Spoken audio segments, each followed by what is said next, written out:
Voilà le fond du sujet. Vous savez qu'il y a un Tintin en France qui a dit qu'il va mettre fin à la France-Afrique. Avant lui, il y avait un autre que vous connaissez, tous ces gens-là. Ils sont très nombreux qui l'ont dit. Plus ils l'ont dit, plus ils l'ont renforcé. Mais Macron est plus dangereux parce que Macron est dans une dynamique qui est très, très perfide et qu'il faut observer, analyser avec beaucoup de pertinence et avec les yeux de l'aigle. C'est quoi? Macron veut totalement renouveler les bases de la France-Afrique en faisant disparaître l'ancienne, la remplaçant par une nouvelle, mais tout en disant que ça n'existe plus. Regardez bien la démarche. La France-Afrique n'existe plus. Alors, pour montrer que c'est vrai, je démantèle la vieille France-Afrique de Gaulle, de papa. Je la remplace par une France-Afrique new look, c'est-à-dire des multinationales, des stars culturels et sportifs, suivez mon regard, on vous l'a dit, et de l'intimité. C'est quoi l'intimité? L'homosexualité, les LGBT, bref, la dépravation des mœurs. C'est-à-dire érigé en modèle.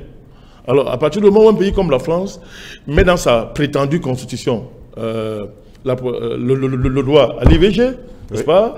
Et que cette IVG, appelée comme telle en fait, il s'agit de tuer un être vivant. Quand vous regardez le nombre de décès. Non, pas ça. C'est-à-dire que l'âge du fœtus qu'on tue, quand vous regardez, n'est-ce pas? Je crois que c'est 2 jusqu'à 6 semaines. Chose comme ça. Quand vous regardez... Bon, et même parfois plus. Hein. On peut vérifier. C'est-à-dire qu'en fait, ils se sont arrangés pour que ça soit déjà la vie. Ça soit déjà la vie. Pour tuer, pour que ça a tout le sens. Parce que ça a un sens. C'est vous qui jouez avec eux et ils ne font rien au hasard. Tout ce qu'ils font est un symbole. Tout ce qu'ils font, ils sont dans des rituels. Tout ce qu'ils font. Donc même cette loi, cette valeur qu'on intègre dans la constitution de la France, vise aussi à faire quoi? Vise à justifier et à donner des bases à la dépravation de mœurs dans les pays africains. Parce qu'on vous dira que non, la France a fait, comme d'habitude. Et quand les Français font, tu sais qu'il y a beaucoup d'Africains qui font aussi, puis ils sont français. Oui. Quand c'est valable en Amérique et partout, c'est automatiquement valable en Afrique. Parce que vous avez des millions d'Africains qui sont africains de peau, mais qui sont plus américains, qui sont plus français, ils sont plus canadiens, ils sont plus, etc. Vous les connaissez, ils sont très nombreux. Très, très nombreux. Donc, M. Macron, donc, est en train de renouveler la France-Afrique. Donc, cette dimension de, entre guillemets, de renouvellement que je viens de mettre sur la table, à savoir remplacer la France-Afrique de papa par la France-Afrique des multinationales, la France-Afrique mondialiste, dont centrée à Davos, et qui passe par l'intermédiaire de Rothschild, version France. Il faut bien comprendre ce que je suis en train de vous dire. Donc, il faut remplacer la France-Afrique par cette France-Afrique, dont on est multinationale, les stars, les artistes, les Fally Ipupa, tous ces musiciens que la France-Afrique recycle là, et appelle pompeusement grands musiciens, alors que leur musique, c'est du poison, dans les faits. Les grandes vedettes de football, vous en connaissez plein, des mercenaires, dès qu'ils ont un problème, c'est à France 24 qui vont les régler, vous les connaissez, je ne ferai pas l'honneur de citer certains noms ici, pour entrer dans les polémiques inutiles, mais ceux qui comprennent, ceux qui ont l'esprit ouvert, savent de quoi nous parlons. Macron a dit ouvertement que voilà les leviers de la nouvelle France-Afrique. Mais cette France-Afrique nouvelle qu'il est en train de mettre sur pied ne peut pas se passer de certains piliers politiques. Oui.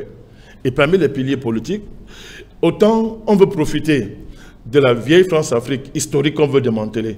Et pour ça, il y avait des précarés essentiels dans ce dispositif. Le Gabon en est un, la Côte d'Ivoire en est un, le Sénégal en est un. Vous avez plein comme ça en Afrique. Le Togo. Le Togo, très bien, merci. Le Togo, même si le Maroc. Voilà, le Maroc, etc. Vous avez donc tous ces piliers-là, hein, qu'on fait tout, n'est-ce pas, comment on dit ça? On masque leur tard, qui démontre le double standard du discours des Occidentaux en général et de la France. C'est-à-dire, on veut la démocratie, mais évidemment que le Maroc n'est pas une démocratie. On fait semblant, on passe ça sous le boisseau. Sous le boisseau. La Côte d'Ivoire, c'est une démocratie. On dit que c'est une démocratie. Chacun voit très bien ce que ça vaut, ce que c'est. Mais on dit que c'est une démocratie.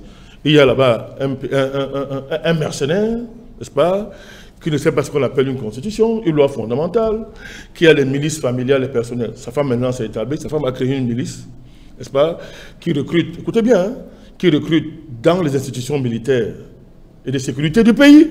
Je répète bien, une femme, la femme d'un président, Madame Ouattara, crée une milice personnelle Parce que depuis qu'il y a eu les mutineries, elle a décidé que, bon, ok, moi, si mon mari veut s'amuser, moi... Allez-y, on vous écoute. Oh là là, désolé.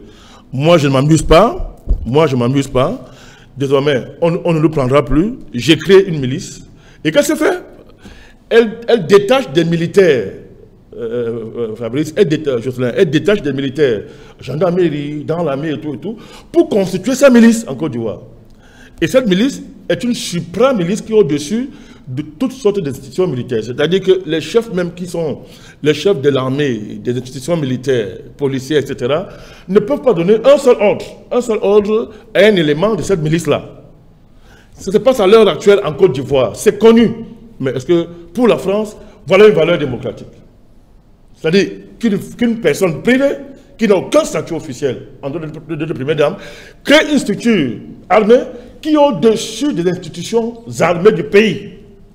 Ça, c'est une valeur démocratique. Je ne reviens pas sur le rapport que Ouattara avait avec la Constitution. La Constitution ivoirienne, c'est son papier hygiénique. Il s'en sert après être allé aux toilettes. Mais pour la France, c'est la démocratie. C'est une démocratie. Je ne parle pas du Sénégal, c'est le modèle démocratique par excellence.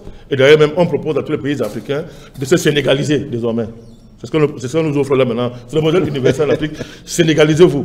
On peut citer comme ça pour vous dire que les envolées lyriques du petit garçon de l'Élysée, quant à sa volonté de changer la France-Afrique, a dit qu'ils ne peuvent tromper que les naïfs. Tout montre qu'on va changer pour que rien ne change.